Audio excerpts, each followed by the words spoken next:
Welcome back, everybody. This Week in America, website thisweekinamerica.us.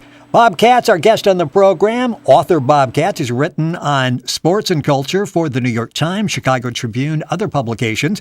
The author of 3 previous books, including Third and Long, a Sports Illustrated Summer Reads pick, and Elaine Circle, his new book we're talking about on the program today, The Whistleblower, rooting for the ref in the high-stakes world of college basketball. Bob Katz, our guest. Bob, welcome to the program. Great to have you with us. Good to be with you, Rick.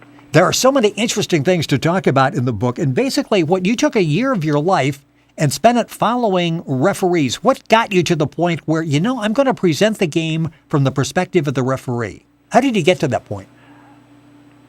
Let's just say it is possible for a sports fan or someone observing or even writing about sports to completely content himself with doing nothing but following the bouncing ball and watching it be shot and go in the basket, and all that's fascinating, and all that has captivated and more or less fulfilled my sports fan longings for quite a while. But at some point it occurred to me, and maybe there was a bit of restlessness creeping in, that that you can stay within the framework of the game of basketball, and almost the way you can shift the nozzle on a kaleidoscope, you can turn it a little and get a different perspective with different coloration and maybe some fascinating revelations. And that led me to the referee. And at some point, I started trying to imagine what it was like. This is before I even really began reporting this book. What is it like to stand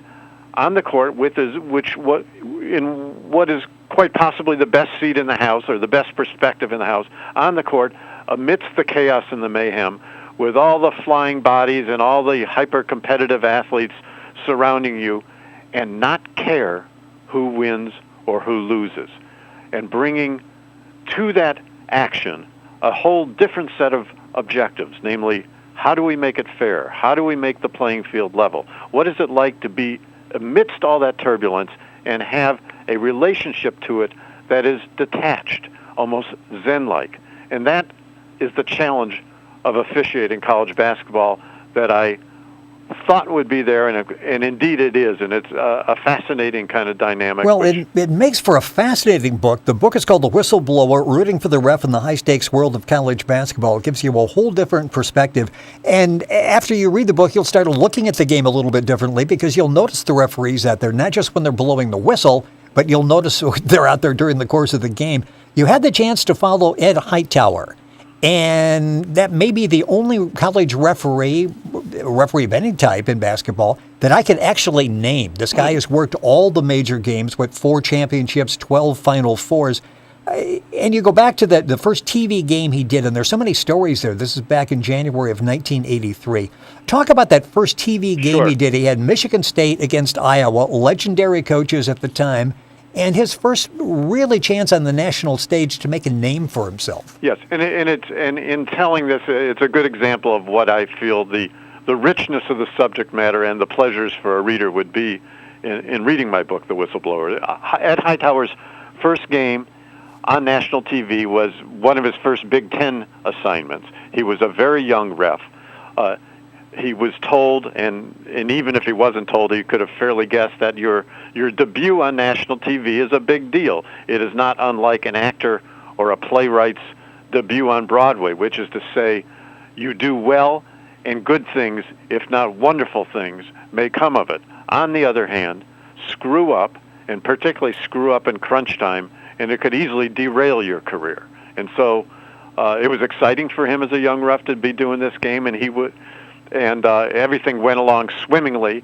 But sure enough, with a few seconds left, this was Michigan State at Iowa in Iowa City.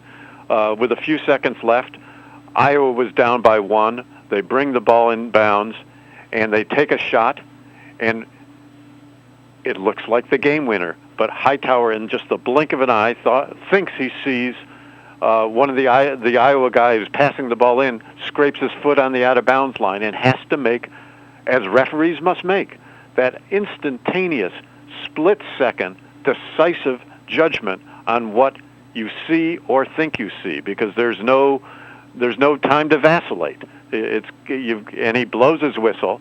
even as he blows it, he realizes that he is negating what is probably going to be the game-winning shot for Iowa at home, and that is quite a dilemma. Get it right, things are okay. Get that one wrong, and it could all be over. The moment that this chapter leads up to is that he blows his whistle. He negates the shot by Iowa. People are, 15,000 people screaming at him. The Iowa coach, Lute Olson at the time, went on to become a NCAA champion at Arizona. Olson comes racing at him, and Hightower kind of braced himself. Here it comes. The coach runs right by him, goes straight to the scorer's table, and just wants to know if there's any time remaining on the clock. Is close to a form of congratulations as a referee can ever expect to get from a coach. Yeah, and he was prepared for the argument. He thought when he was coming at me and I'm going to have to defend myself, and when he goes past him, it's like, okay, he's sort of acknowledging that was the right call. Yeah, but how much longer do I have to try to make something good happen in this? But getting it right under pressure in crunch time is what the elite referees, and Hightower is a wonderful emblem of that breed, what the elite referees aspire to, and it's as much as a great player wants to, as they say, wants to have the ball as the clock's winding down. The elite referees don't mind being in the circumstance where the big play comes at them and they've got to make a call, or as oftentimes happens, resist making a call. Bob Katz is our guest on This Week in America. His website is The Whistleblower, rooting for the ref in the high-stakes world of college basketball. The book's available all across the country. Information at our website, thisweekinamerica.us. Two legendary coaches in that game. You've got Jed Heathcote with Michigan State, and you'd mentioned Lute Olson. And it's interesting how a lot of the coaches get to college basketball like a lot of the referees do. Hightower, before he did this game, what he was doing junior college just the year before, and high school games before that. You see these people on the big stage, and you tend to forget that many of them started at very low levels. Well, particularly the referees, I feel they rise through the ranks. I'm sure there's exceptions, but as a rule, they rise through the ranks, not unlike coaches and even to an extent players, which is at the lower level, high school, AAU levels. If they show their worth and their skill, they move up to more substantial and high-profile assignments, ultimately to the college ranks and to the Division I college ranks. It was interesting to me to find out that referees aspire to make the NCAA tournament in ways that are absolutely parallel to the ways teams and coaches aspire to get there. And similarly, as the NCAA tournament winnows its way down from the original 64 teams down to the Final Four and beyond, it is the referees who perform best at the opening rounds of the tournament who get selected to go on to the next round and the next. So a guy like Hightower, and he's not alone in this, but a guy like Hightower does the Final Four 12 times, you can bet has proven his value to the satisfaction of his supervisors and also the competitive coaches going right up to the national championship game. You know, it's interesting, too, the travel that the referees go through. In regional basis, it's probably in the car and a lot of snow in the winter. You'll see some national games where you're watching maybe on the East Coast one night and then you get to the Midwest the next day, and they're mentioning this is the referee that worked the game we were watching last night. Uh-huh. There are a lot of travel arrangements that have to be made and hardships doing this as well, aren't there? Well, that's an intricate and complicated process that I can't say I completely have a handle on. But the central truth is that at the college ranks, again, we're not talking pro. Right. They are not employees of the conferences, nor are they employees of the NCAA. They are independent contractors, so they make their own schedule. Now they clearly make their schedule, no doubt, with an eye towards geographical feasibility. You wouldn't want an evening game in California and an afternoon game in New York, although it probably could be done by the skin of your teeth. Yes. Yes. So they do arrange their own schedules. Many of them work work a lot of games. Some of them work fewer games. Hightower, circling back, and this again was part of my fascination with with wanting to write about college basketball referees and wanting to bring readers into the challenges of their world, most of them have day jobs, have other careers, unlike their brethren in the NBA. Hightower in particular, and this is sort of a sub-theme in the book, is superintendent of schools of a small community in Illinois, Edwardsville, Illinois, across the river from St. Louis, and has an incredibly demanding and important day job. And one of the little quirks I found, and I think readers will appreciate, is how he alternates between settling an incredibly impassioned school dispute, putting on his zebra stripes and walking. And there's a scene in the book where I'm with him in the locker room at Madison Square Garden before a big college game, and he's in the locker room and he's taking an emergency phone call from his school district. Something bad has happened and he's got to adjudicate it. He gets it settled very clear-headedly, puts his cell phone back in the locker room, walks out there to referee a St. John's Cincinnati game, which was a very intense game.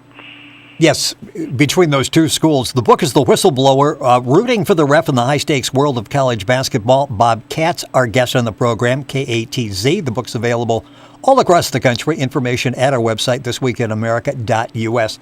In talking about the relationship between the referee and the coach, and you say it's one of the strangest imaginable. It's fraught with simmering tensions. We see them chat before the game, but it all comes back to working the referee, which is part of what a coach does. When I say it's strange, in this sense, I think the elite coaches, and that's who you'll find at the Division I ranks, have a very high regard for referees and have a deep appreciation for the challenges they face.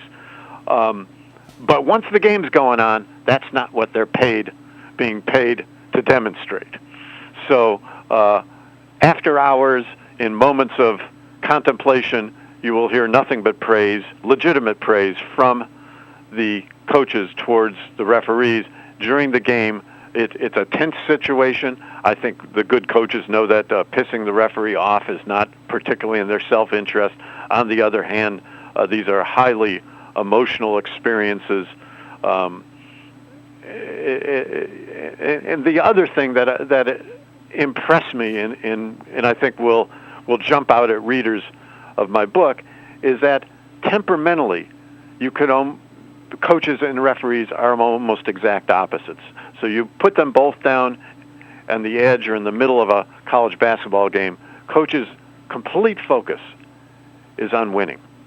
Everything that happens is filtered through the lens of, will this help us win? A referee occupying the same hardwood court, the same terrain, if you will, just as involved in that experience, looks at it absolutely differently. A referee's focus has nothing to do with who's going to win. It has to do with, how do we make this game fair? How do we keep it moving? How do we manage the parts? How do we keep the playing field level? They both love the game, and that's about all they have in common. The book is The Whistleblower, Rooting for the Ref in the High-Stakes World of College Basketball. You're listening to This Week in America. Bob Katz, the author, our guest on the program. You talk about the crucial skill they have, which is decisiveness, and that's something that does it take a while for many of these to actually develop that? But you mentioned before that split-second decision, a lot of times based on partial information, what you think you saw. Talk about decisiveness, because this is something that's really a key to their success or failure. From what I can tell, there's a checklist of cornerstone attributes that elite referees have to have. They have to be in good shape, because these are often middle-aged guys running up and down the court with some very nimble and fast young athletes. They have to know the game and have a sense of anticipation. As much as a good player knows that he is being coached to get to the right spot on the court, the referee is always trying to position himself to have the optimal vantage point. They have to know the massive and ever-expanding rule book up and down. Right now, the NCAA men's rule book is 100 pages and counting, so they have to have kind of a constitutional scholar's sense of the actual laws of the game. But beyond that, they have to have the intestinal fortitude and the clarity of both physical vision, but the clarity of mental capability to make split-second decisions. And in the course of this book, I talk about going to referee training camps and discussing with them, with the referees, some of the attributes it takes to be successful at this elite level. And it was a sort of bafflement to me how much the referees could not themselves actually put into words what this final crucial ingredient was. They would refer to it as the X factor or the get it factor, meaning you either have it, in their minds, you either have it or you don't. The it being the ability, and in many ways the guts, to make a tough call under tough conditions, knowing that on occasion you might be wrong. There's no way you can be 100% right all the time. But it's a special kind of person that can do that. And as I think one of the underlying themes of my book, The Whistleblower, is a special kind of person who can do that. And we being the fans, the coaches, the players, we need someone to play that role. Fairness is absolutely integral, or the best efforts to achieve fairness is integral to the competitive sports experience. We don't like to think about it much, but it's indispensable, and we need these guys in the zebra shirts to do it. In the book, The Whistleblower, you talk about the referee's worst nightmare, and that's having something that ends up endlessly on SportsCenter. And back in the early days with Hightower, it was having Billy Packer courtside that would question something that you just did, and that was biting at the time coming from Billy Packer. But now you've got SportsCenter and the endless loop on 4 or 5 sports channels, ESPN channels that are carrying this. That's got to be difficult for these guys, knowing, whoops, I just made SportsCenter, and not in a good way. Yes, and it's in many ways unavoidable. By that I mean, occasionally mistakes are going to get made. Yes. I've been told that the elite referees, and I should point out that they are subjected to intense scrutiny. During the course of a season, virtually every call they make and most of the non-calls that they are involved with are reviewed and analyzed on videotape by league supervisors, so tremendous scrutiny. That said, they get roughly, the elite referees are getting roughly 97% of their calls correct. That's excellent. That's superb. It still leaves 2 or 3% lacking. In fact, one of the quotes I have in the book from Ed Hightower is he said, "You only hope that the 2% of the time you're wrong, and you are going to be wrong. On occasion, you only hope the 2% of the time you're wrong does not cost one team or the other the game." Until such time as basketball refereeing can be accomplished by robotic sensing devices, we're going to rely on human beings, and human beings are, I don't have to tell you, on occasion flawed. That's certainly the case. The Whistleblower is the name of the book. Rooting for the ref in the high-stakes world of college basketball. Bob Katz, our guest on the program. A couple minutes left in the show. Let's talk about the role of metrics very briefly at the end. It's interesting you discussed them in the book, The Whistleblower. We're using metrics for all sorts of sports, and we're now using them. They're coming up in the referee conversations. Well, and I just alluded to it briefly, the percentage of times their refs are correct. So in order to qualify for the NCAA tournament, these referees, during their Big Ten season, during their ACC season, during their Pac-12, or however many are in the Pac these days. Yes. I may be dating myself. Maybe it's still the Pac-12. I don't know. It was earlier today. I'm not sure, but earlier today it still was 12. At what time today? But the point is that they are evaluated throughout the season, and they get a score, oftentimes a score after each game, and that qualifies them ultimately to be referees during the big NCAA tournament. The point I make in the book, and it's, at risk of losing a couple sports listeners, it's almost a philosophical point, which is that these metrics of evaluating refs, the accuracy of a ref's calls, they are evaluated on a 1, 2, or 3 basis by the league supervisors or other kind of numerical terminologies. But they're evaluated in that way as if it was an SAT test or something. Is is almost amusing to me, and this is the philosophical conundrum, because these are all very subjective calls to begin with that are being numerically evaluated. So I understand the need to do that because you have to have some way to measure the merit and skill level of a referee, but these are hard and fast numbers being affixed to what are invariably subjective calls made under tremendously chaotic conditions. Sports fans will say, in particular basketball fans, because of the proximity, the crowd to the playing field, the playing court in this case, that the referees could be swayed, maybe even intimidated, consciously, subconsciously, by the home crowd. Did you see any evidence of that in the year you spent on the road? I really didn't, and I would talk to these referees, and it's, again, one of the running themes in my book, The Whistleblower. I would talk to them about it, and they, to a man, disputed that they were susceptible, in any way that they are able to acknowledge. And I think there's a reason for that. And it's not just that they are all higher consciousness human beings, although I do think there's a bit of that in there.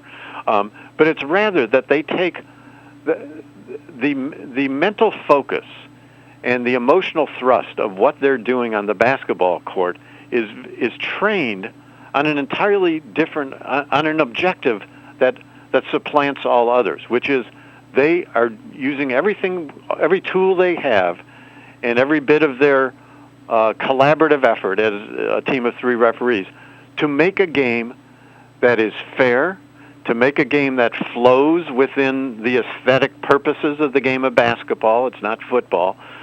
They don't want a massive amount of disruptions if they can help it.